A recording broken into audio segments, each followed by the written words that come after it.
Okay, can you all see me? Yay.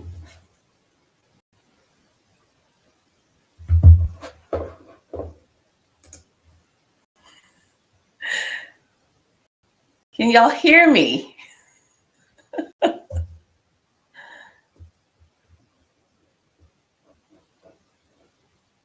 Fabulous. Oh my goodness, y'all, me and this technology tonight. I'm losing. The technology is winning, but that is okay too. Thank you all. Thank you so much, Sally. I was like, who can I text? All right, I'm going to try again to share my screen. Um, so give me 1 second here.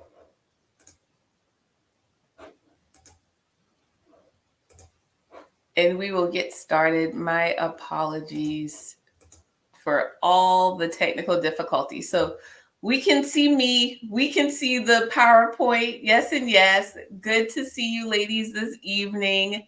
Thank you all for bearing with me with my technical difficulties. Welcome to Irresistible Branding. We're going to talk about how to attract ideal clients and boost your business visibility in just 3 steps. I see a lot of ladies who have already partnered with.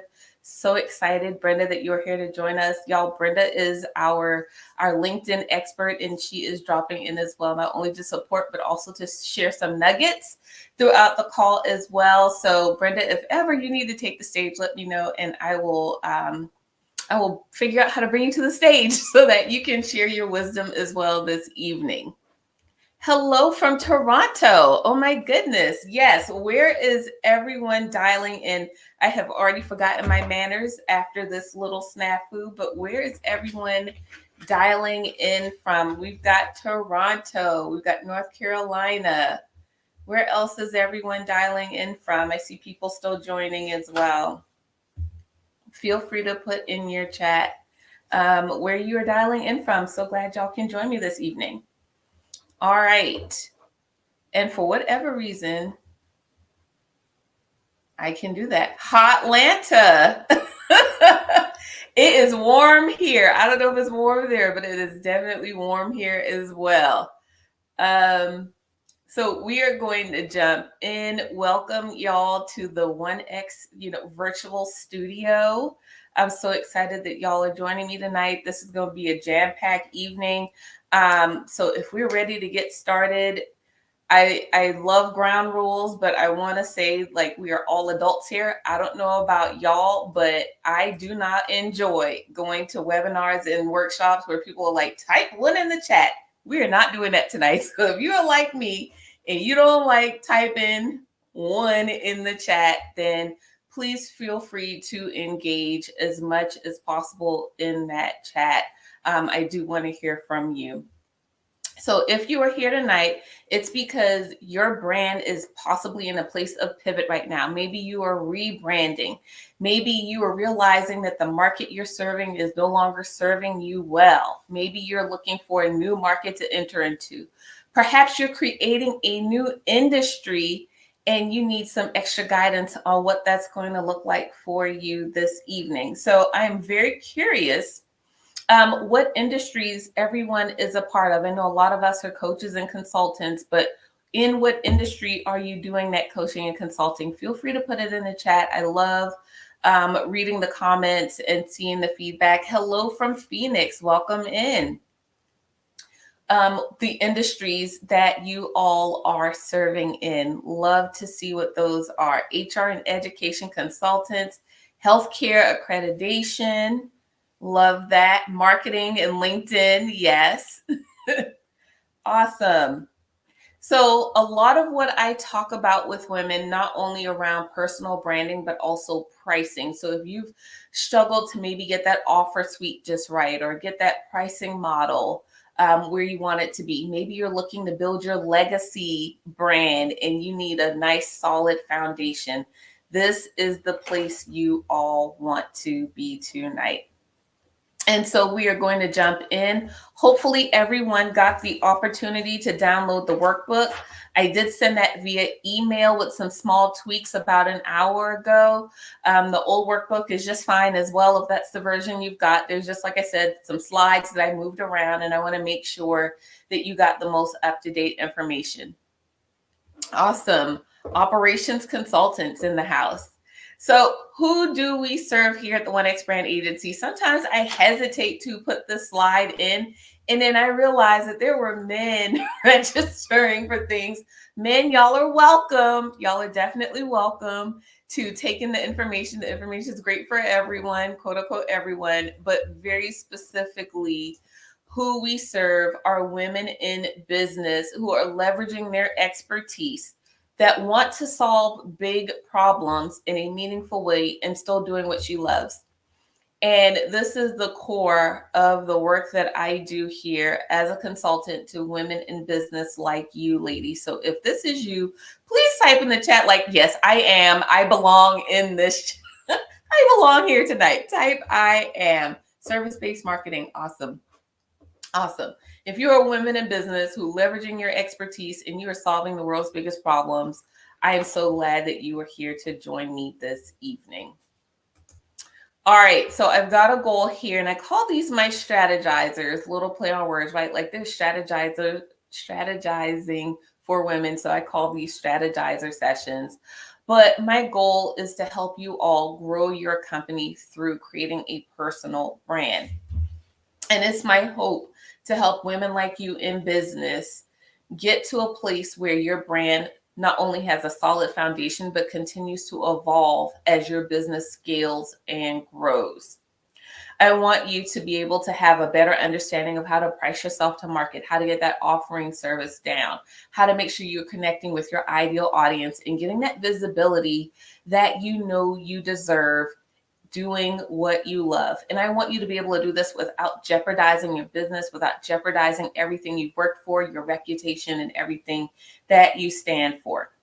And to be able to do all of these things with confidence. I was in a workshop a couple of days ago, and I said, oh gosh, I think I'm going to put this slide in. What is a personal brand? Because halfway through the workshop, somebody put in the chat, what is an avatar? And so I never want to assume people have my knowledge. We have an echo? Oh, or not, it's fixed. Thank you, Sally. So yeah, I never want to assume people have my knowledge. So for the purposes of the work that I do around personal branding, I wanted to go ahead and level set, like this is what a personal brand is. A brand that is dynamic and interactive. It is positioned to evolve while maintaining relevance and connection to your changing audience's needs over time, and you still get that loyalty. That is, for the purposes of the work that I do with women like you, what a personal brand is. That means that this is not the typical brand, right? We are not widgets. We are selling ourselves. We are selling our services. We are selling our expertise. And that means our personal brand have to be core to how we conduct and do business. So in other words, it's not just the logo. And so often people say, oh yeah, I've got a brand, I've got a logo. A brand is more than a logo. It's more than a website. It's more than a graphic design. And tonight I want to talk about some of the tools that I not only personally use, but also teach other women so that you continue to create a magnetic brand that's going to attract the right clients to you, right? We want to serve well, but we also want to serve the right people at the right time, doing what they need us to do. Before we jump in, because I never want to assume what people know what I'm known for, I will go ahead and say this is my known for. And if y'all don't have a known for statement by the end of tonight, you should be able to craft your here's what I am known for statement. Okay. So I am known for putting women on the TEDx stage. One of my TED Talk ladies actually got over 70,000 views on her TEDx talk, whereas most of them get less than 1,000. I have done PR for billion-dollar brands and high net worth CEOs. I work with Fortune 500 women. I, for good or bad, specialized in reputation management and crisis communication. So that's a lot of the brand work that I do as well as some preventative measures, like making sure we protect your IP, because that's all we've got when it comes to our expertise. We've got to figure out how to layer on the legal aspects of what it means for us to continue to serve and serve well. I'm also a visibility expert and, of course, a paid professional keynote speaker. Somebody affectionately called me the brand positioning queen, and I said, thank you, it's true. So thank you. Someone else called me a brand architect. I love all of those words and affirmations of the work that I am able to do.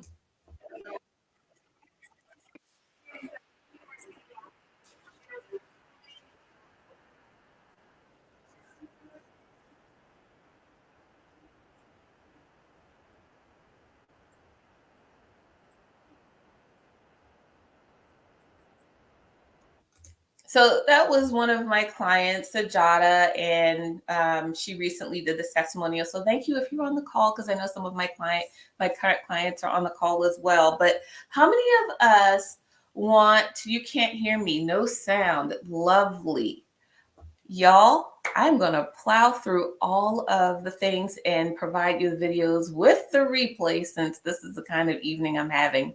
So thank you. But we can hear me. That's important. We cannot hear my testimonials. We can hear me. I will take that as my win.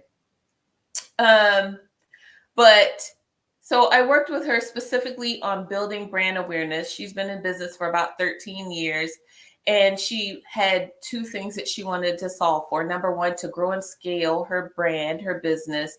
And then two, she wanted to start thinking about her legacy brand that she's going to leave her kiddos, because they have expressed interest in taking over the brand after she steps down. And so we've been partnering on what that even looks like for her.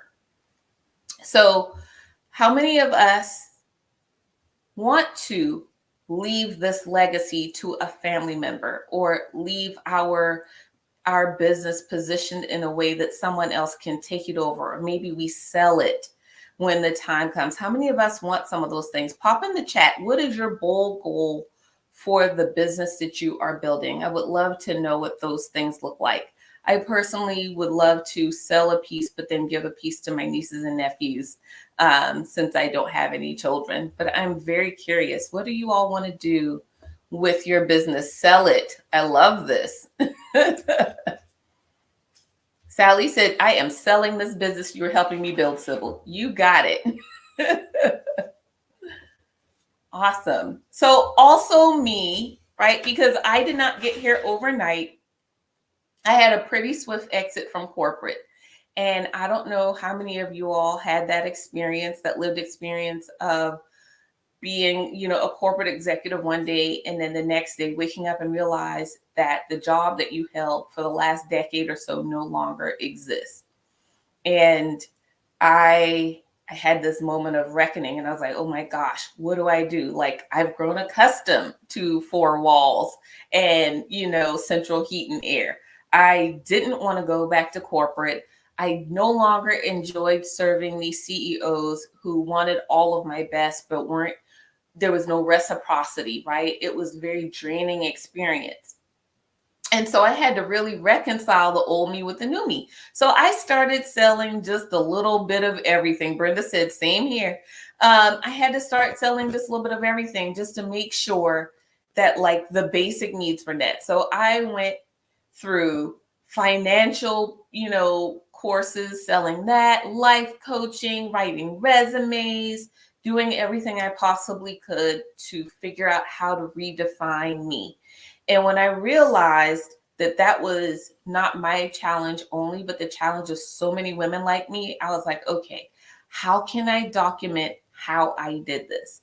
So I spent probably the last 2 years compiling all of that information, and I'm going to deliver it to you all this evening. Julia wants to build and sell so her product endures. I love this. So if you are like me, you see value then in protecting what you've created in your business, especially if you want to position it to sell. And you desire to build a storyline that points toward the future of your brand and your business. Not only that, but you value your time. You don't want to reinvent the wheel, and you need a way to reuse the things that you've built and pivot the things that need to be pivoted and then grow and scale. I remember talking to a client of mine, and she was like, Sybil, sometimes I just feel really lazy. And I was like, why are you feeling lazy? And she said, sometimes I just don't feel like posting on social media. Like, y'all, I have gone on social media sabbaticals. Like, I will boycott a social media when it feels too overwhelming, but I know I have to be on there. And so that was one of the hurdles that I had to jump over. Have y'all ever boycotted social media before? Or is it just me? Because, like, I am all about boycotting social media when I just can't do it anymore, or I feel like I don't have anything else to talk about. So if you're like me and you've been taught, the big business way of branding or product-based branding, that's super traditional, old school, and we got to kick that mindset out and think about what the future of being in business is going to look like. Because can we all agree we want like seamless brand evolution, we want seamless transitions, and then we want to position our brand well, especially if we want to sell it off? Julia said I go on strike. I love it. I will go on a whole I call it a sabbatical. Julia said she flats out goes on strike. I love this. I love this. Y'all, I don't want us to go on social media strikes anymore. I want us to have enough content that we create that we feel good enough about that it just flows on autopilot. And we're going to talk about some ways to do that tonight, so that way you don't lose the visibility and the momentum you already got. So maybe you're getting referrals in your business, but it's not to the right people or your ideal clients. But hey, like me, had to keep those lights on. I'm over here peddling resumes, trying to keep the lights on. Or maybe you're not charging that dollar value that you should charge. I work with so many women who undercut themselves because they say, oh, I've only been doing this XYZ amount of time. And I'm like, no, you haven't. Like, do all of your math and affirm how long you've been doing what it is you do. Or maybe you're realizing your market and your skill set are shifting and evolving as they should, and you want to drive your brand and your business towards a new market that you have yet not touched yet. So if that is you, then you are in the right place. Julia said, I just go on strike developing content. Julia, I love this for you. We need to talk. Have you ever found that it's hard to build an offer suite that makes sense, even though you know exceptional at what you do? If so, just type a yes in the chat for me. Like, yeah, I have struggled in the past with building my offer suite. If that is you, I would love for you to pop in the chat like, yep, this has been a challenge for me in my business. I would love to hear from you. Because so often this is a big hurdle that women face. It's like, I know I have things to offer. I know there's value in what I do, but maybe you struggle with naming your offer suite, or you struggle with what goes in what bundle, or what that core offering should be that is differentiated enough from everyone else that's in your industry. Absolutely. Heck yeah. Sandy, absolutely. I get it. And so if we have a poorly built offer suite, it almost makes it impossible for us to connect to the people who are going to need the things, right? So tonight, I want to invite you all to think of your brand as more than the visual, right? Like, branding is very much also an operations and a strategy process. So it's all got to go hand in hand, so that when you're building out that offer suite, the name matches your brand, matches the things that you're doing, and it matches what your buyers are expecting to experience once they interact with your product. I went to another webinar workshop a couple of weeks ago. The lady was like, she said, is it clear or is it cute? Right? Because often we want cute names for things, but people need clarity in what it is you are offering. Okay. And we're going to talk about what that looks like tonight. Maybe you have your offer suite together, but you can't quite seem to put those pieces in the right way. Like you've got really good pieces to all of the parts of your brand and your business, but maybe you haven't figured out what order to put them in. I get it. I totally get it, y'all. Like I said, I was peddling life coaching with a mix of image consulting. And oh, by the way, you had to be, a Bible thumbing woman. Like I was all over the place because I had all these pieces, but they did not make sense. So I get it. It's because we can't read our own label. We can't see that thing that other people are seeing in us. And so tonight, I'm going to talk to you all about the 3 things that literally changed my business. One phrase that I highly recommend you stop using against yourselves. And I'm going to say against you. And some next steps that are really tangible that you can start taking to increase that visibility so you can attract the clients that you know you are supposed to be serving.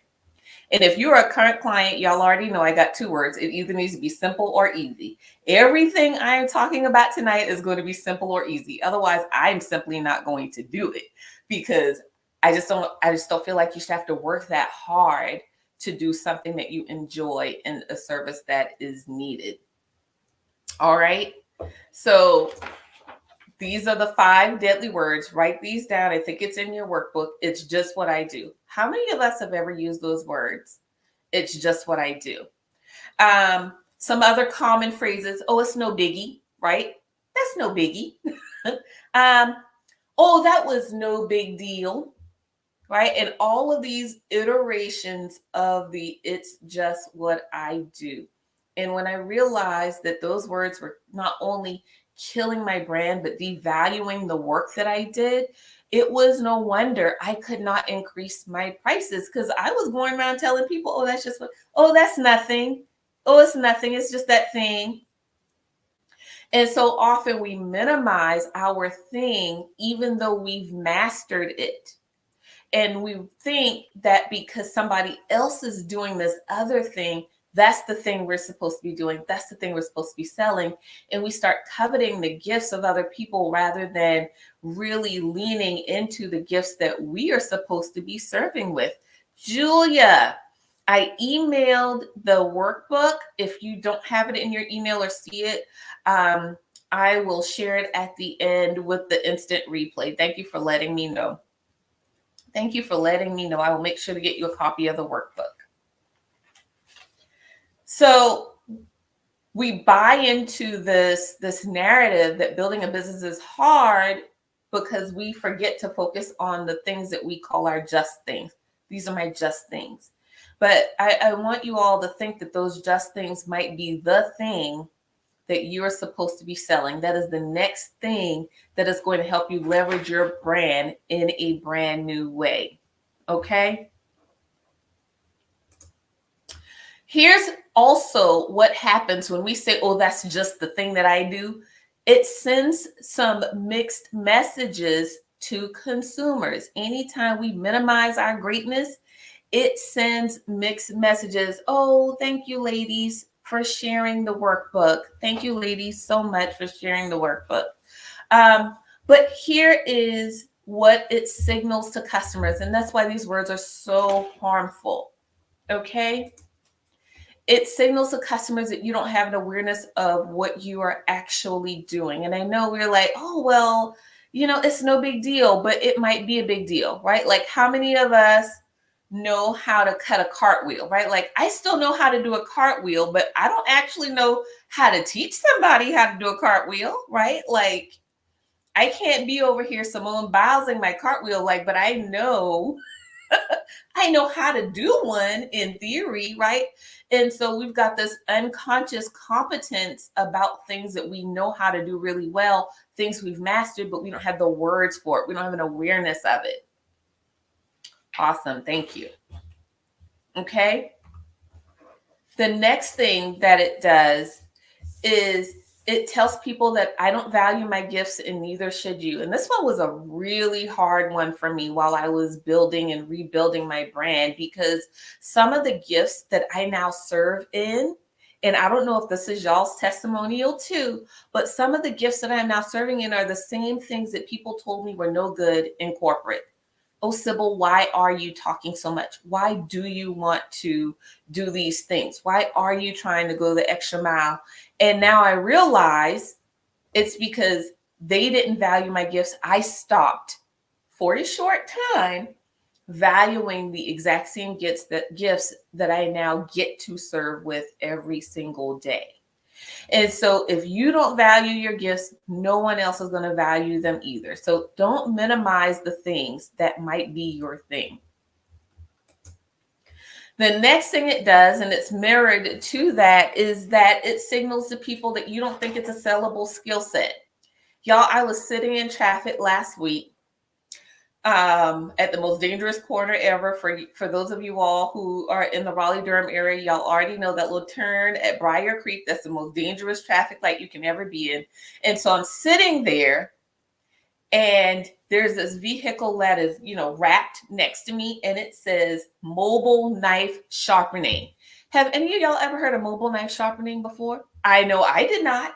That's my first time ever hearing about a mobile knife sharpening anything. But you know what? It's an industry. It's a sellable skill set. He would not have been able to wrap his vehicle the way he did if it wasn't something. And now I'm up here trying to figure out if my knives need sharpening. I went back home and I was like, I wonder if my knives need sharpening as well.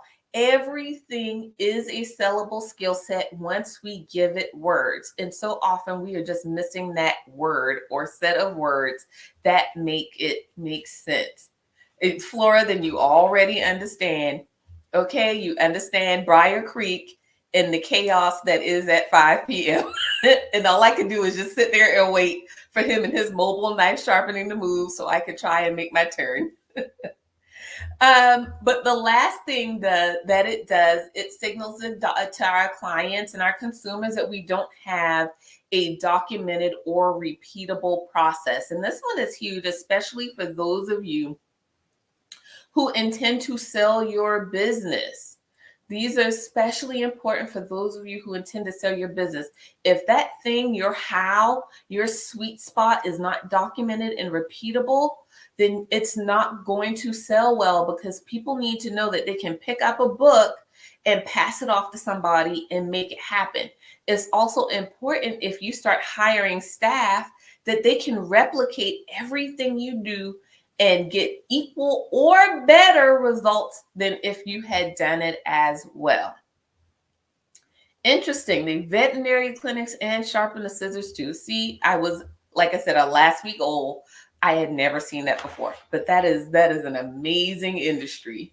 I'll skip that because we cannot hear my video, but that was another really quick testimonial from one of my clients, Selena. She's an HR expert turned marketing consultant.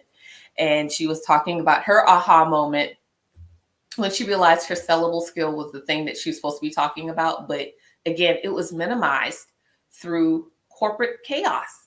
That's what I'm going to call it.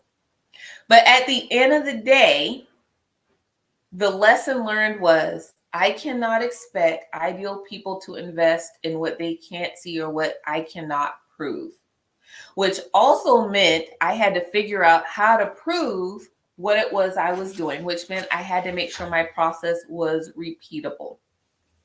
Okay. But can we not all agree we want the sure thing as well? Like, we want to be sure that whatever we purchase is going to be exactly the outcome that we are anticipating. We as consumers want that as well. I had a client and she said, well, how do I prove my outcomes? This is a big challenge for experts. How do I prove these outcomes? And I said, that's not the right question. The powerful question, and feel free to write this one down, is, what is it that my clients are asking me to prove? I could sit around and pretend that I'm proving something all day, but if I don't ask my clients, what is it that you want me to prove? What are the very specific outcomes that you are anticipating? Then that proof will never matter to them, and it will not help me grow and scale my business in a way that is sustainable. So when you're thinking about this, think, what is it that people are asking me to prove, and how can I communicate that in their language? Okay. So, secret one that I want to share with you all tonight is figure out your flow identity. All right.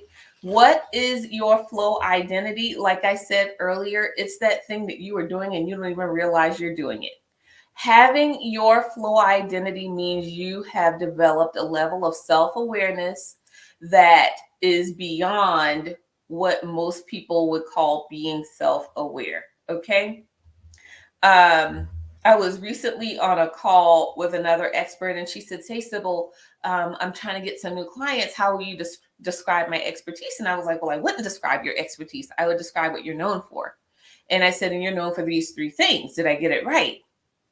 So she, even as an expert of 30 years, didn't truly understand her flow identity. But I was like, here's what I know you as.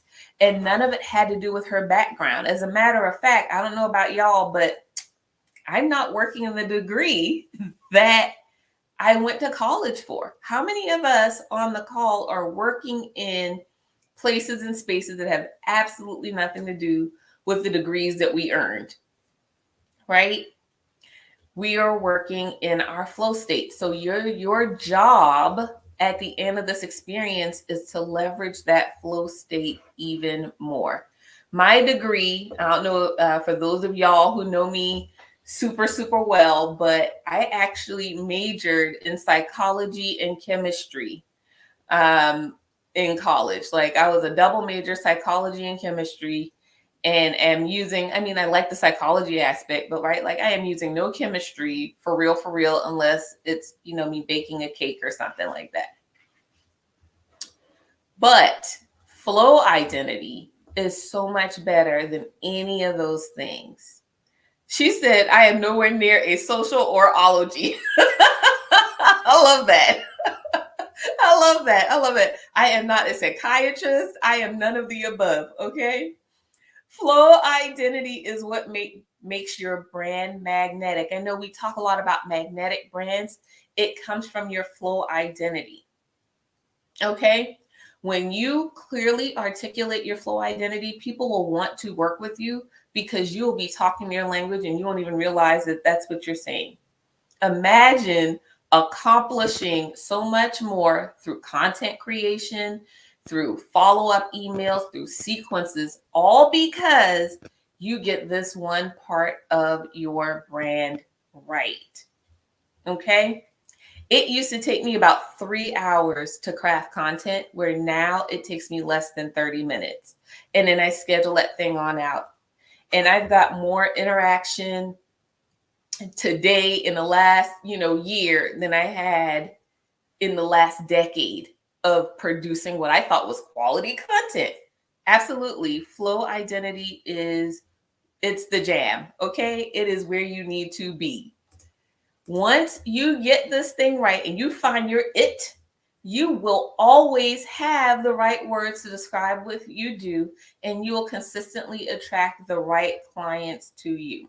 So if you want to get better at consistently creating an irresistible brand, start sharpening that self-awareness tool. Like in those moments when you are about to say, it's just what I do. I want you to catch yourself and say, oh no, it's not what I do. This is a flow identity moment. And like whip out a journal or a sticky note or something and write what it is you were doing in that moment. That is what people need to see from you. But most of us overlook it because, again, this is my psychology kicking in. It is our unconscious competence at work. These are the things that we've mastered, but it's our unconscious competence at work. And so we've got to find that awareness to say, oh, that's what it is. That's the thing. You said in your dreams content development. I love this. It also helps experts, and again, this might just be my testimonial, but it helps you overcome every expert's number one fear. And I have talked to a lot of experts over the years. And the number one fear people have is that they will run out of content eventually. How many of y'all have ever feared running out of content? Oh my gosh, what am I going to post? Oh my goodness, is this thing going to make sense? Am I going to run out of stuff? And so what I realized that this was a fear. I said, well, if you're in flow identity, you'll never run out, right? Because we are creatives. We are designed to create. They fear that they'll give away too much content. I've seen so many people post on social media talking about they're giving away 90% of y'all, 90% of their content. Y'all, on a bad day, I cannot figure out how to give away 20 or 30% of my best content because all of it is valuable. All of it is worth something to someone. And if I should happen to give away 30% today, I know my bucket is going to be refueled. I'm going to start again tomorrow with a fresh slate of information to share. So get in the habit of realizing that, look, Annalisa, you might need to be on a stage. Let's talk. You might need to be a radio host. You have a radio voice. Like, you're not going to run out of content. You have stuff to say. You have stories to share. You have expertise that people are going to compensate you for. Okay? You will never, and I know it's a big word because I don't love absolutes, you will never be able to give away 90% of your best work because you are going to be a fount of new information. Every time you teach something, you are going to learn something new to teach somebody the next day. Impossible. Okay? Impossible. So what I want you all to do is to stop worrying so much about getting it right and start considering what other people need to hear from you. Okay? Start creating the things that other people need, and you will worry less about whether or not you got something correct. And I know I am probably going to tiptoe around some toes tonight, but your flow identity ultimately is not about you. It's about what other people need from you. And that's also the crux of building a strong personal brand. Your personal brand is an extension of you, but ultimately it's the part of you that people need and want and desire to be around. It's why all of us are here. There was something magnetic about me and my nonsense on LinkedIn or in a networking group or whatever that you ladies decided to give me a little bit of your pocket of your time this evening.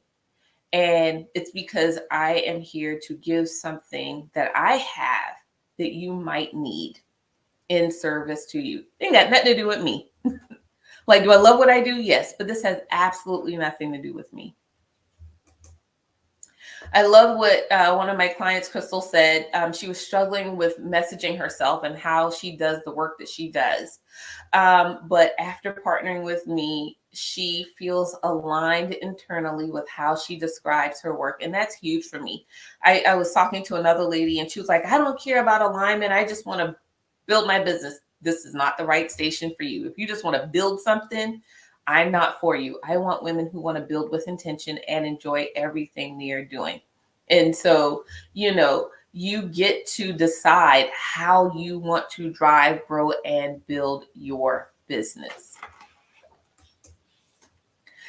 Secret number 2, brand pillars are key. So what are brand pillars? Again, I never want to assume that people know my jargon and my language.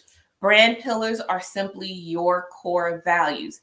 All entities will have core values and they'll rattle them off, on the first day of orientation or something like that. We as business leaders, we as personal brands also have our core values. It is the why behind what you do. And the beautiful part about brand pillars is that it is your first step in differentiating so you can attract the right people. Each of us on this call tonight values some of the same things. There is an overlap to what we value based off of the brand pillars that I hold true. That means you all might share one or more of them with me. It is unlikely you probably share all of them, right? Like, because there's only one of me, there's only one of you, but there's some overlap to our value system, how we approach business, how we want to do things in life. And so as humans and personal brand builders, we need to communicate our brand pillars through our messaging so that we can connect to the right audiences. But so often they are underdefined, or overlooked. Whereas this can and should be one of your most powerful positioning tools.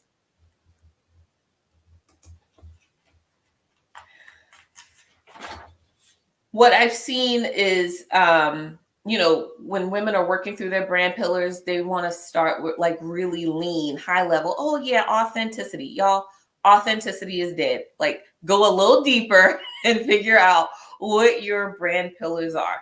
When I first started my business, I would beat people over the head with my brand pillars. And I'm like, and I only work with women of faith, and I only do, right? Like, and I would get big mad, not little mad, but big mad if somebody turned their head or turned away, or I felt like they gave me a no when I'm up here trying to tell them how awesome I am at doing all of the things that I had probably no business doing, right? I was not supposed to be life coaching. I was not supposed to be financial planning, any of that thing. But I got very territorial because those were not the right brand pillars.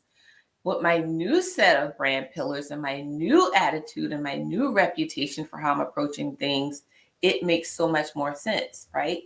But I was focused on making things work, and I was actually making things in my business worse, right? It is no wonder that I went through that dreaded feast to famine cycle that people talk about in business. It's because I was not focused enough on what I was supposed to be talking about. As the old people in my community say, my slip was showing. Y'all, my slip was showing. I was talking about the wrong thing. I was not focused on the right things, and I wasn't an effective communicator. And I thought I was. So that was that's a whole nother webinar. You think you're a good communicator. But what I realized is I was still focusing too heavily on my conscious communication and not enough on emotional connection. Okay. So instead of launching into my background, talking about, why I love Jesus and how many degrees I have and how many certifications and how many, sessions of deliverables people were going to get from me, how many hours of time I was going to spend with them, that's not what they wanted to hear from me. It was not enough. They wanted to know why I was doing what I do and how it was going to serve them better and well. Right? Because can we all agree we've gone through school, we've done all the things, but at the end of the day, that's not why our clients are hiring us? Again, chemistry. Nobody wants me to do anything in anybody's lab right now. So I want to go ahead and sunset one of the big myths of being an expert. And this is why I love partnering with experts, is because like y'all are my people, right? But the myth is that people are paying for the education that we've got. And that's just not true. We paid for our education. They are paying for the experiences that we learned from getting our formal and informal education. Our clients want that. That is the key to creating your irresistible brand materials. Your clients want that. Okay? When you realize that that's what your clients want, then you will also understand this fact. When you are an expert, your education is implied. I told this to a lady a couple of weeks ago. She was struggling to name her offer suite, and we were going back and forth. And she was like, well, I'm an expert in this, and I'm an expert in this, and I'm an expert in this. I'm like, your education is implied. What is it that people are getting from you? Okay? From our wisdom. Absolutely. Absolutely.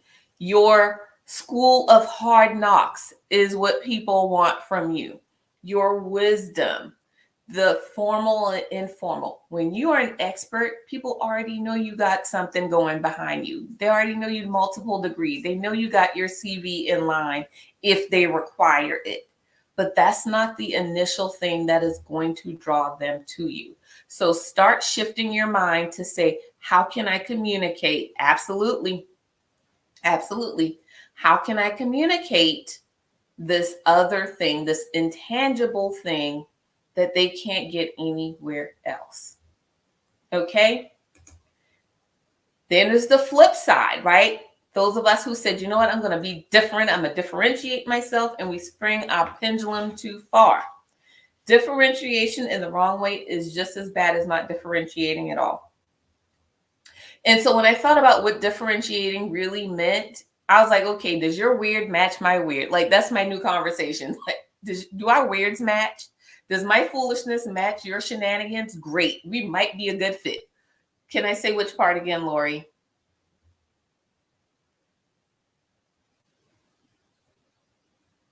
Let me know which part you love me to say. I don't mind.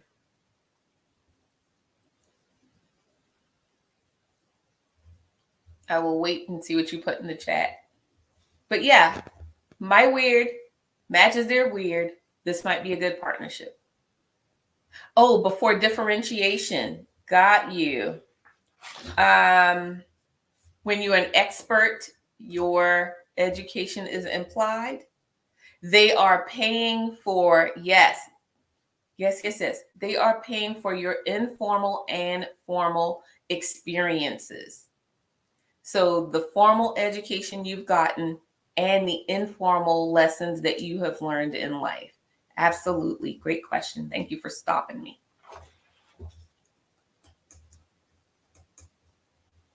If you want to build an irresistible brand that is meaningful to other people, then you need to leverage your brand pillars responsibly and start communicating your values with emotion.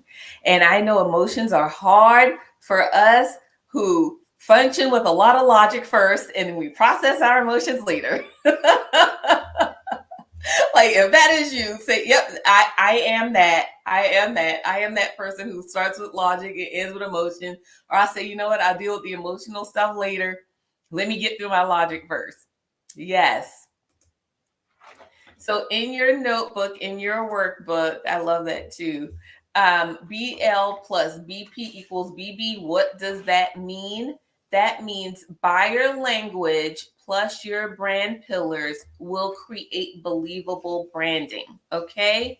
Buyer language, that means the words that people are expecting, plus brand pillars, the values that you all share, creates believable branding. And so often we don't have believable branding because we don't know what we truly value. And y'all, Chat GPT hack, you might want to ask Chat GPT. You might say, hey, Chat GPT, I do these things with ease. I love doing these things. Tell me, what might my values be? What might my shareable values be with other people? Feel free to ask ChatGPT. It might give you some words, a Claude or whatever the new hotness is. It might give you some words that you don't typically think of when you think about your brand and value system. Okay. So put that, I did it as well. I did it in ChatGPT, and ChatGPT was like, oh my gosh, you love personal development, which means you also like to help other people develop. And I'm like, didn't think about that. Thank you, Charles. Thanks, Chuck. Okay. Believable branding happens once you get that level of clarity. It helps you rely less on your expertise and more on who you truly are. Okay. This is how you create your great pathways. That too, Annalisa, don't fool around and let me give Chat GPT. You can also ask it to play a skeptic. I love telling Chat GPT to play a skeptic anytime I'm testing a new idea. I'm like, hey, Chat GPT, here's what I'm thinking. Be a skeptic. And it'll shoot out all of the things. And then I work through and say, all right, here's where the gaps in my messaging is. Let me tweak it. Yep. I do this with ease. Absolutely. Are you ladies doing okay over there? Please type yes in the chat if we are still good to go. I know we started a little bit late, so we might end a little bit late. Is that okay with everyone? If so, please say yes. Lori, any chance you know what, Lori, I want you to email me, Stewart@thesagestewart.com. And I will be sure to create that. I never thought about creating these prompts, but I can definitely do that. Thank you. That is, and I'm going to write myself a note. So 2-second note to write down some of my favorite Chat GPT prompts. Absolutely. Sybil's favorite Chat GPT prompts. You got it. I can do that. All right, ladies. So what this means is, in the recap email, I'm going to put the chat GPT prompts. How about that? Does that work for everybody in the replay email? If I put the chat GPT prompts, does that work for everyone? Awesome. Awesome. Gladly. I want to suggest to you that everything that you are doing works. You just need to start doing these small tweaks and you will start connecting to the right audience. Okay? Really? There's a whole market for the stuff that I'm doing?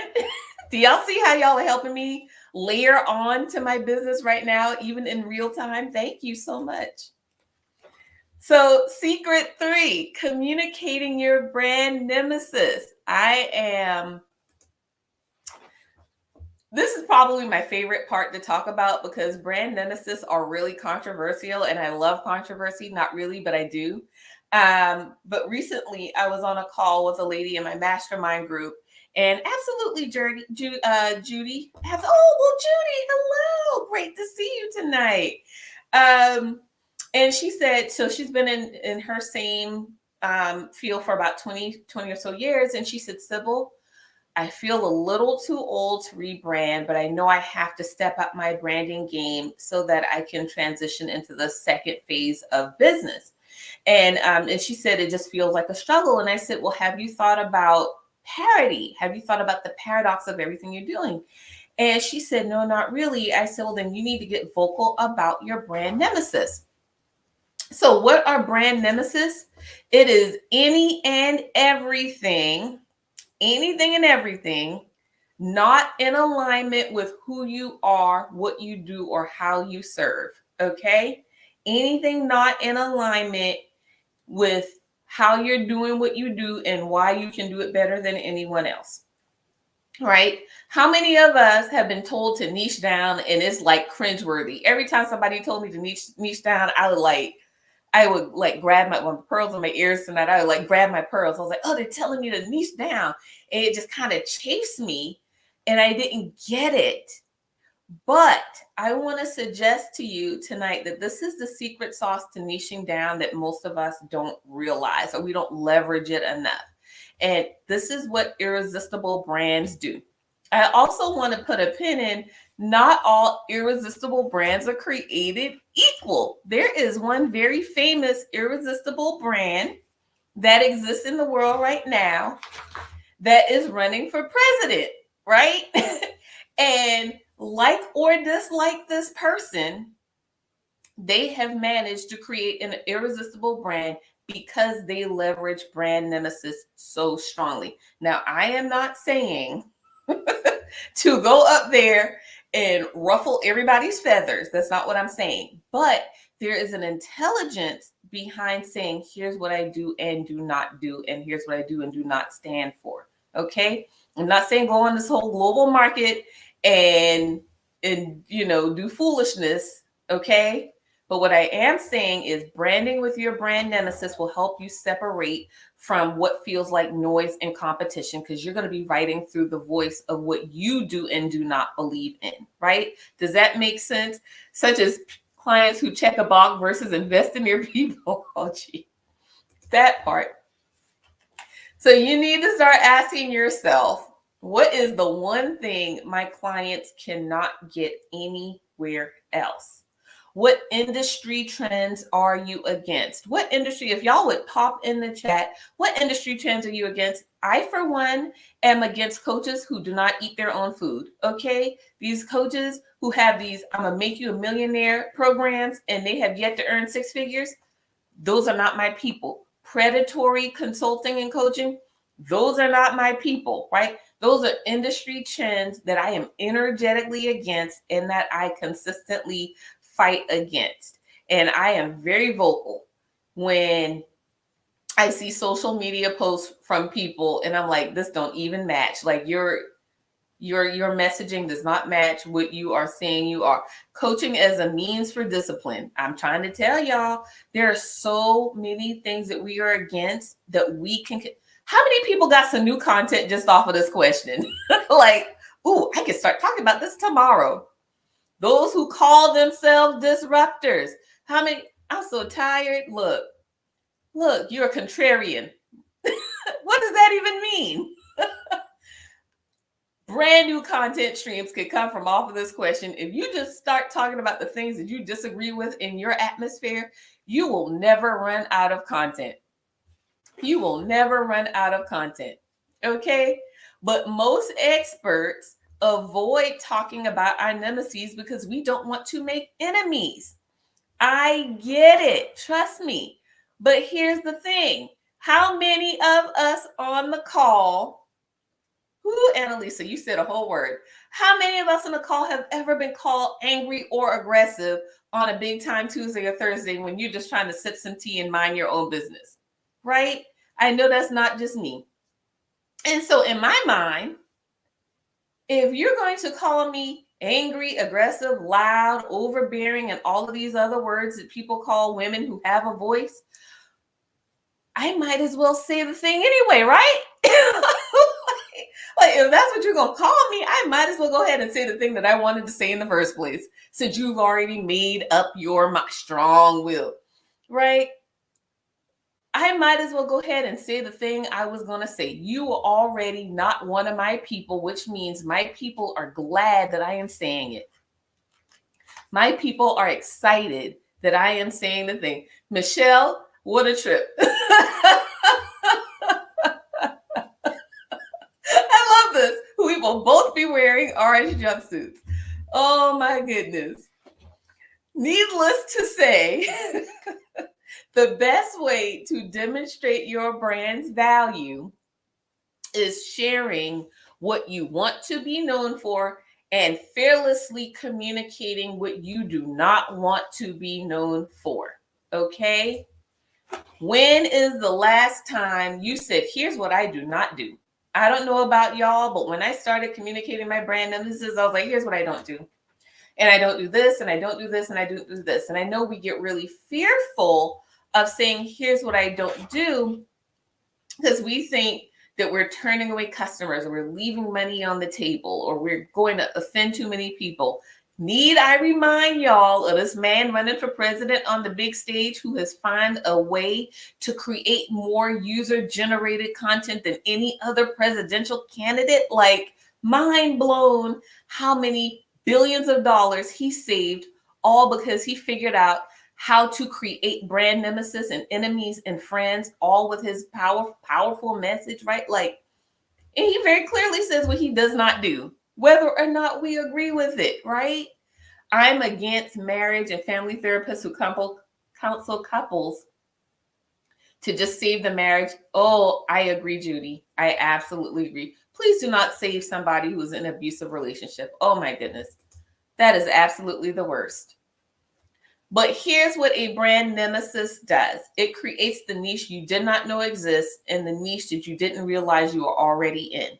How many of us feel like we can move forward a little bit more confidently with our new definition of niching now that we understand what a niche really is? How many of us feel like, you know what? I think I can do this thing. I think I can start saying the things. I agree. I agree, Lori. I agree. I don't do group coaching. Anybody who works with me knows I only work one-on-one because I need to hear the people who I am talking to. Like, do I have my courses? Do I offer, these workshops like this? Yes. But when it comes to the experience that I provide, I typically do not do group coaching because I don't feel quite as effective. I've worked with other coaches who only do group coaching because they don't like one-on-one. Boom. Annalisa just said, I just think I found my niche 30 seconds ago as I was listening to. Annalisa, please drop your new niche in the chat. I am so glad for you. Congratulations. Congratulations. That is what I am talking about. Here's what you ladies need to take home tonight. You brand with your solutions only, and it is probable that you work with everyone. Ooh, I work with everyone. Okay? That's not what we are. We are not prostituting our services over here. I know it's a very strong word. Like I said, I'm toe-tapping tonight. Okay? We are not going to have that. We do not work with everyone. Brand with your solutions and your nemesis means it is undeniable. I only work with the people that I know I am going to serve the best, who have an immediacy and urgent problem that only I can solve in my unique way. This is the only way to create that irresistible brand that you desire. This is the only way to create leverage in your business. It is to fearlessly say, here's what I do, and here's what I do not do. Are y'all enjoying me tonight? I feel like y'all ladies are giving me such energy. Fractional digital marketer. I love this. And I know exactly what that means. I know exactly what it is you are saying. Okay. One more example, because I love examples. I love examples, right? Brand nemesis at work that maybe aren't quite so jarring as the 2024 election. Pop in the chat if you would ever buy a hamburger from Chick-fil-A. I don't know about y'all, but can we all agree that we will never eat a Chick-fil-A hamburger? Can we all agree that that is not of God? If they ever decide to open on a Sunday, like I will be side-eyeing Chick-fil-A if I ever drive by on a Sunday and they are open. What? Would I? No.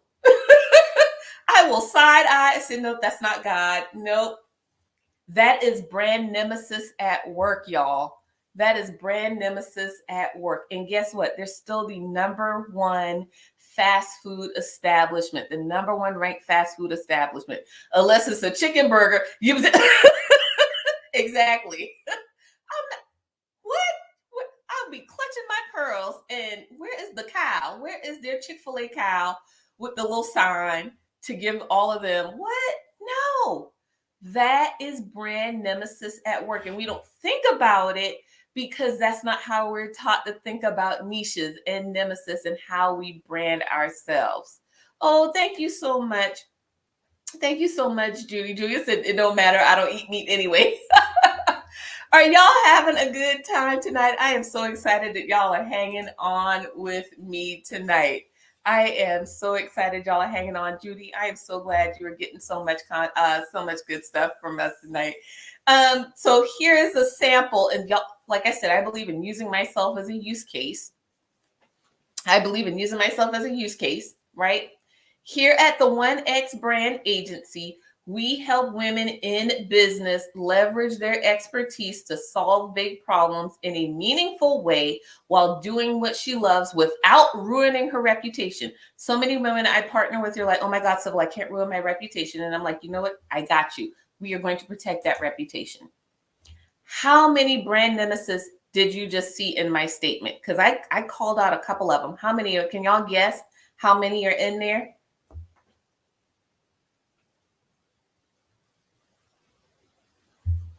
How many brand nemesis have I really called out in my statement? Can y'all guess? Because there's a number there. There is an actual number of brand nemesis that I have listed. Can y'all guess how many? In the chat while I take a sip of water.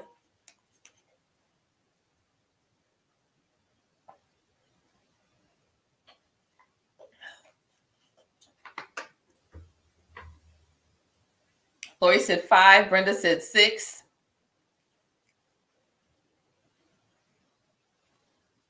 So there are 7 things in my statement. Thank you, Flora. Good guess, right? Number 1, I only help women. Boom. I rule out all the men. Rule out half the population. Boom.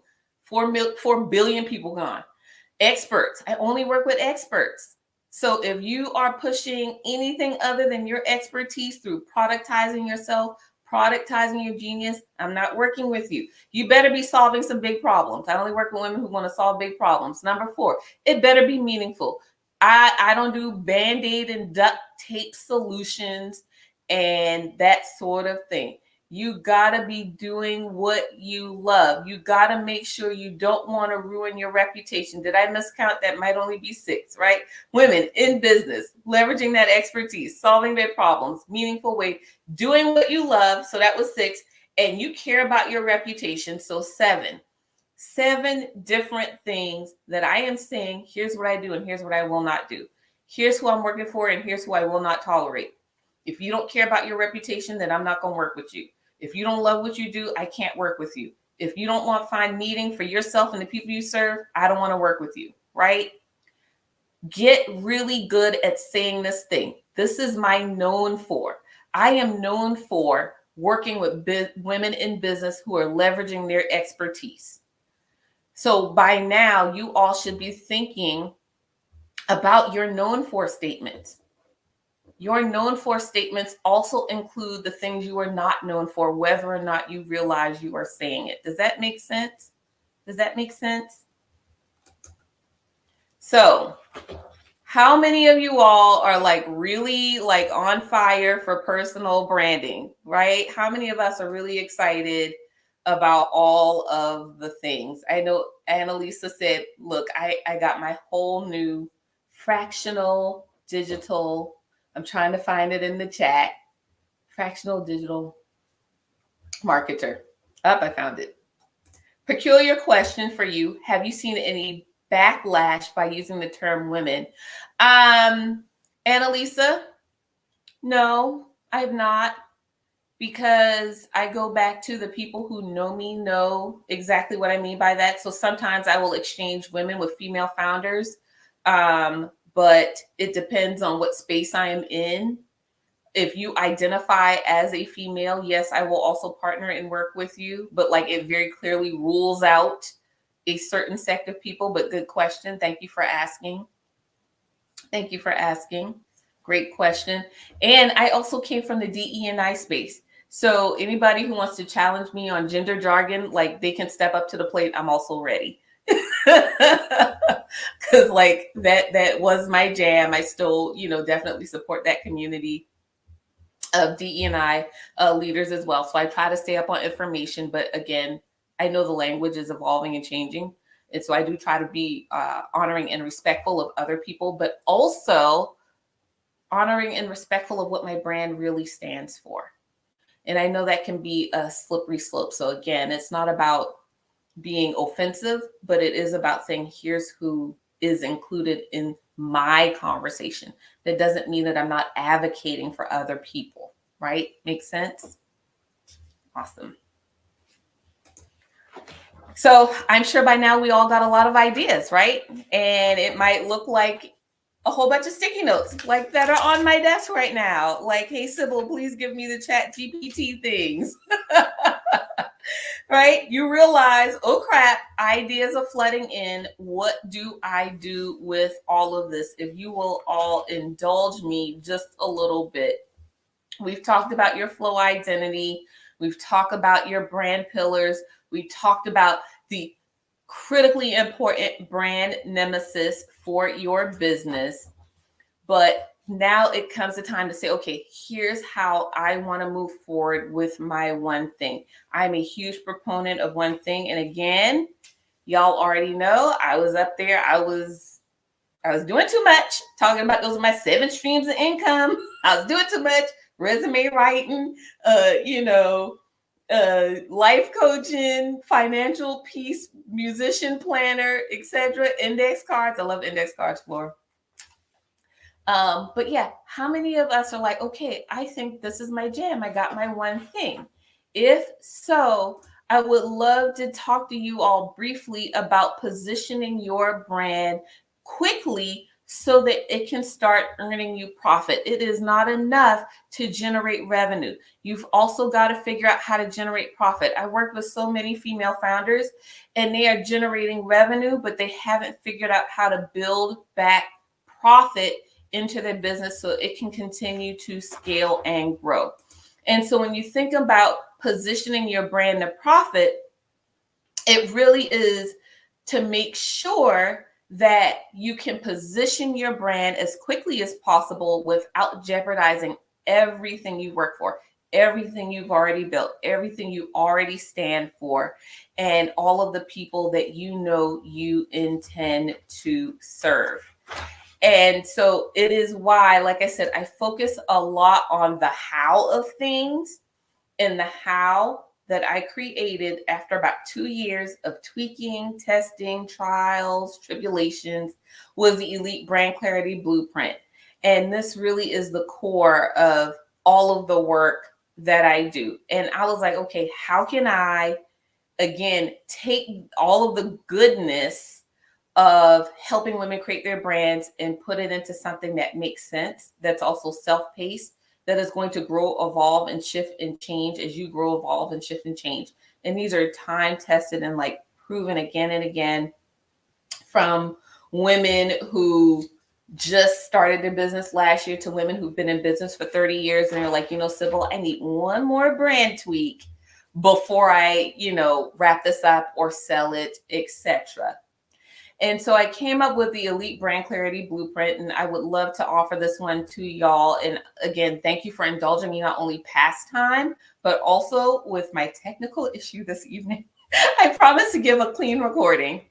But I love working with women who are pivoting, right? From one thing to something else. So like my client, Bo, who went from being an educator and now she's a speaker and consultant. And she was like, oh crap, what I'm doing wasn't working. This is a great way. This is a better way. Thank you for showing it to me. And so I want to be able to say, like, if you want to get help positioning your brand, then like Brand Clarity Blueprint is the way to go. What I've noticed is the number one reason why most women don't want to pivot their brand is because they don't know how to get started. With all of the great ideas that we have, it's like, well, how do I do this? How do I get started? How do I make sure that this new brand resonates in a way that is honoring of me and capturing my ideal audience? This is the how. This is the how. This is the thing that will help you separate you from everyone else. Okay? Write this one down. Women who have, and I'm not going to just say women, people in general, who have strong personal brands increase their business revenue on average by 23%. How many of us would love to increase our business revenue on average by 23%? I don't know about y'all, but like, I love the fact that my personal brand is now speaking on my behalf before I go in rooms, right? The other thing that I've got is my brand collection blueprints. So for those of you who earlier said, Sybil, I'm struggling with my value-based pricing. I've got my value-based pricing here. For those of you who are trying to build authority, maybe in a new industry, or figure out how to build authority in your existing industry, I've got that as well. So you can figure out how to leverage it through content marketing, authorship, and making sure you're getting connected to the right podcast, that sort of thing. Really increasing that influence for the brand. Thank you, Brenda, for that brand that you've got. Okay? Because too often I notice that women spend a lot of time working on a lot of client issues rather than honing in on that core service offering. And then we start to feel exhausted with the type of work that we are doing, or exhausted with the type of work that people are asking us to do. Again, it's not in our flow state. It's not what we want to enjoy doing. And so it's not our best work. And so when I thought about that, because what most people fail to realize is they think branding is this one part. Branding actually happens in 4 stages across 12 different steps. And so I've put all of this together as well. Like, here are all 12 steps for you to build your irresistible brand, to create some captivating copy, to make sure that the content you're creating matches the platform that you are on, that you get your brand message framework, that you get your avatars correct. Again, shout out to that lovely woman on the other webinar who was like, what's an avatar? It's your buyer persona. To make sure that language matches what you are doing and how you are doing it and why no one else can do it better than you. And I thought about all of the components that went into not only the work I do, but the work that I'm helping other women do to make sure that what they're communicating makes sense, so that they get positioned well, so that they continue to increase that visibility. I did even the 5 levels of visibility in this one, because some people are like, Sybil, I want to be on Oprah's sofa. And I'm like, okay, I've never been on Oprah's sofa, but like the women that I know who have done similar work, here's what they did.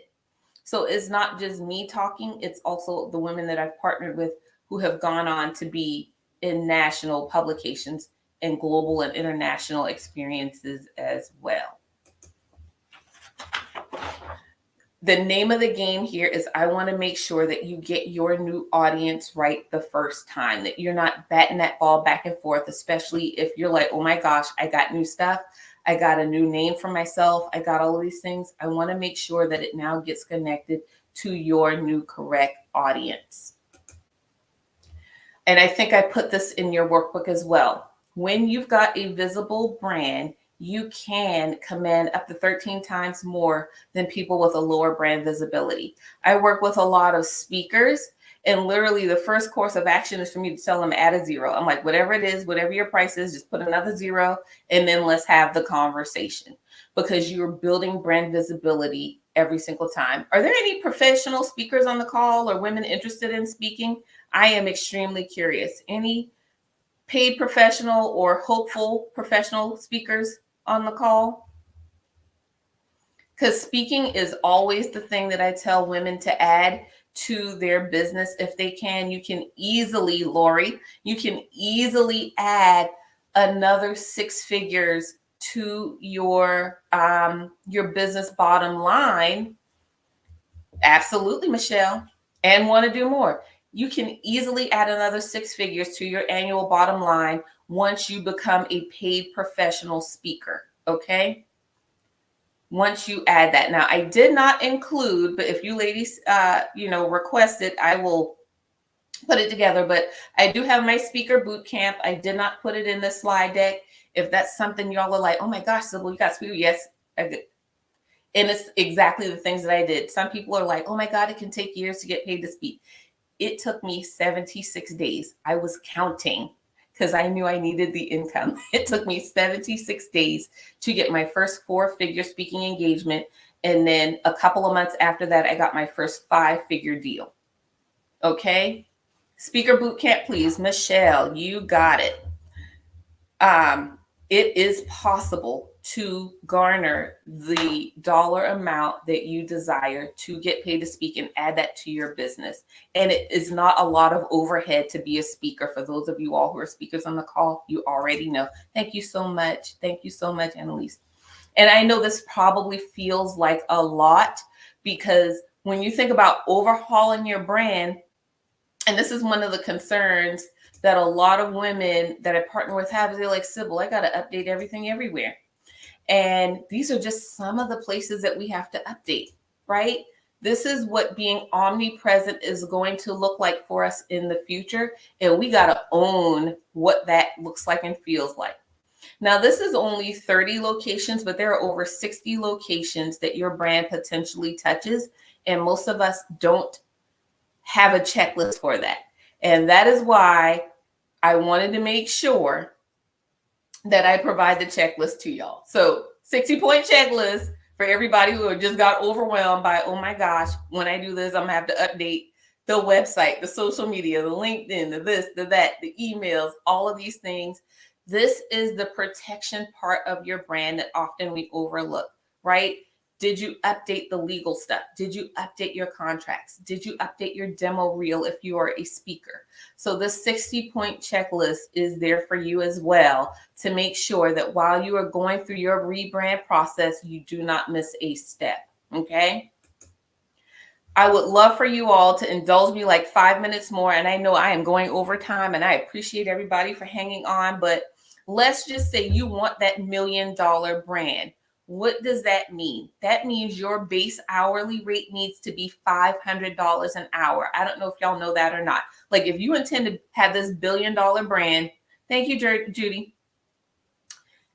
$500 an hour needs to be your base hourly rate. That means that every hour you are spending doing some of these administrative duties, that is money getting taken out of your pocket. And when I do this work for other women, I'm like, okay, this is saving hundreds of thousands of dollars over the lifespan of your business when you've got these really simple tools. You're not hunting for things, they already exist. And so, like I said, that 60-point checklist is huge for those of you all who are like, yes, I am ready. I want to redo my brand. I want to say this because I know it can feel overwhelming to start this process or to realize that you've maybe had some false starts in your brand. But just keep your eye on the future that you know you're trying to build, and let go of where we think we are today and focus on where you know you desire to go tomorrow. And it makes these decisions a lot easier. You're like, okay, I can roll up my sleeves one more time and get these things going. Okay. So the offer this evening is all of everything I just talked about, the Elite Brand Clarity Blueprint, everything like that for $9.97. But I was like, I just kept y'all a little longer than I'd love to. I've got another bonus, and that is time with me. For the first 5 ladies, regardless, $4.97. But if you go on my website right now, it's up for 48 hours. First 5 ladies who are like, yes, this is for me. I would love to partner with you all one-on-one and help you jumpstart the rebranding exercise that you are embarking on, because it can be lonely, right? Entrepreneurship can feel lonely. It can be lonely. This does not have to be a lonely process. So if you visit thestaystuart.com/go, you will find everything I just offered for $4.97 plus the first 5 ladies. You will have me at your disposal. If you're a current client of mine, because I know I've got some of my current clients on the call, I'm going to double one of your sessions. So instead of 1 hour, I'm going to do a 2-hour session with you to make sure you know that this is for you as well. The tools are for you. So the last part is your irresponsibility statement. And I think it's inside your workbook. I would love for you all to think like, it would be irresponsible of me. Oh, thank you, Sally. 2 hours. That's right. 2 hours for my current clients. I just had a current client say yay in the chat. It would be irresponsible of me not. And I thought about that when I was building my business. And I thought all of the ways that I was being irresponsible with my gifts.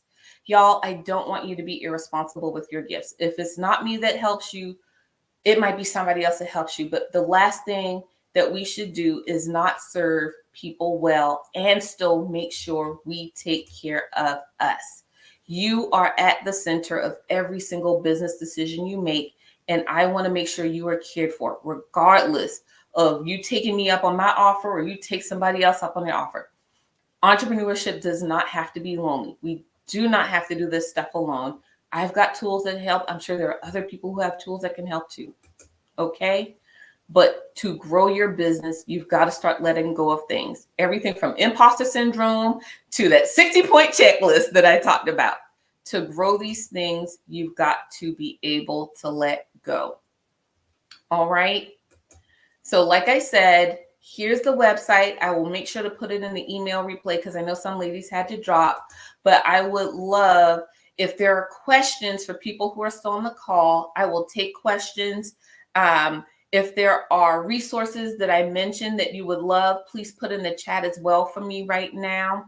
I will make sure to put that in the recap email right now. My call to action for you ladies are my favorite chat GPT prompts, as well as more information about the speaker bootcamp. Was there anything else that I shared this evening that you all are desiring or a question you've got?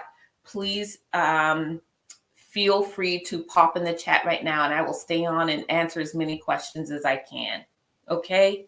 This is your opportunity to provide impeccable service to people you love while you value you and they value you as well. And I really do appreciate y'all hanging tight because I had all the technical difficulties this evening. So I'm going to stop sharing and let's see here.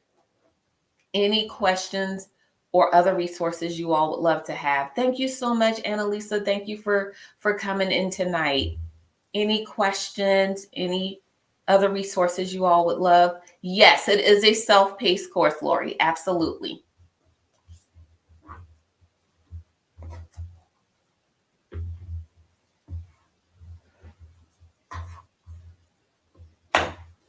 Y'all, even down to my keyboard did not want to work this evening. Like, I was like, is Mercury in retrograde? Thank you. Thank you. I'll stay on another minute or two. Thank you. Yes, I will be sure to send out the replay as well as those chat GPT prompts and the speaker bootcamp information. Almost. Thank you. I will hang around another minute or two. Mercury had the minute between the keyboard and the, I was going to let it happen. Yes, Flora, I will follow up with you directly, and it will connect on which resources you might need. But yeah, the bundle is definitely the best in terms of price. But yes, I can also, I do also have them broken up separately as well.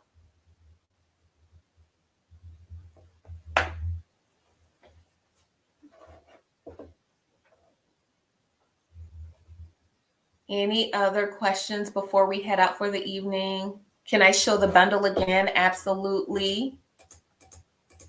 Let me find it. All right, so this is like the snippet bundle. So you'll get the brand strategy sequence, the customer persona, that's the customer client journey for your new avatars, i.e. your buyers. The 101 captivating phrases are going to be so that when you start writing some really powerful copy. Brand archetypes are huge when you're thinking about the buyers that you're connecting with and how you need to sound to them. The elite brand clarity formula, the 60-point checkpoint for when you're updating all of the things. So the elite brand clarity is the course. The other ones are either what workbooks, checklists, templates, or DIYs. So the elite brand clarity comes with all of the videos as well as a workbook and a one sheet. And then everything else is like plug and play for you. So you don't have to think about the things. Oh my goodness. Thank you. I don't know how to pronounce your name, Omatayo. So please forgive me. I don't like when people botch my name. Thank you. Thank you, thank you, thank you.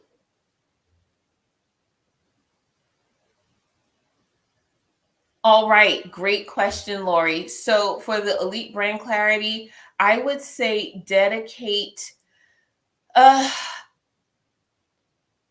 would say dedicate about 2 hours per module.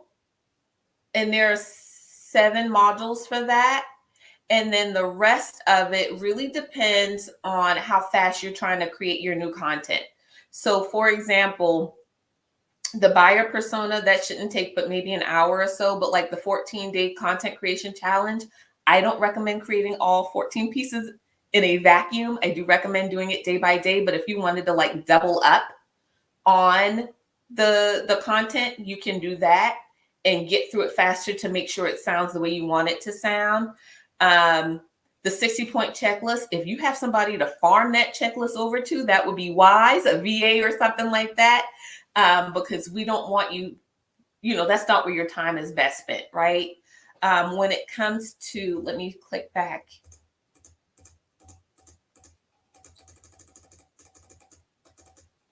Here we go.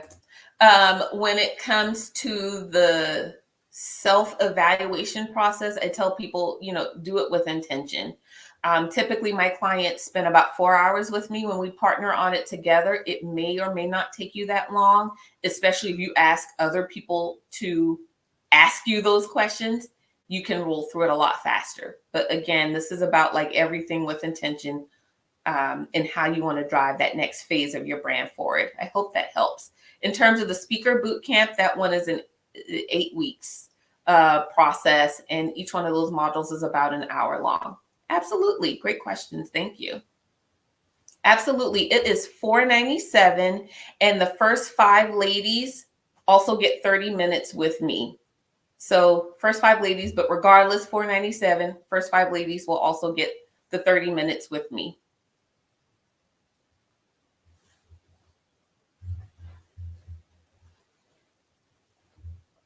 I thought I was sharing my screen the whole time. Oh my goodness, Lori. I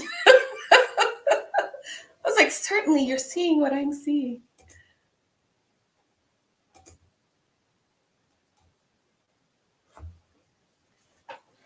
Any other questions this evening?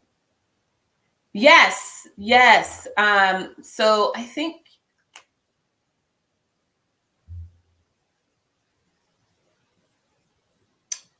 clarify your question for me. You mean like a referral, Lori? Is that what you mean?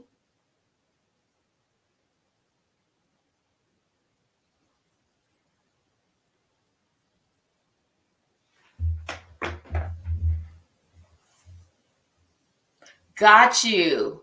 So that's really interesting. I've never had anyone do that before. I'm not opposed. If you did this and y'all want to split the difference, I would love to offer both you and her a complimentary 30 minutes. I would love to. So she's already a current client of mine. I'll tack on 30 minutes and then I would also provide you 30 minutes. Absolutely.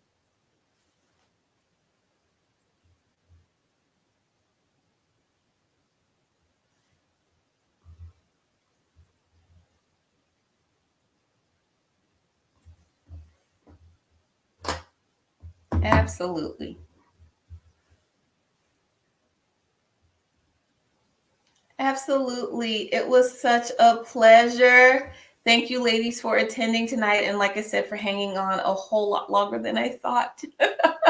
AKA talk to Sally.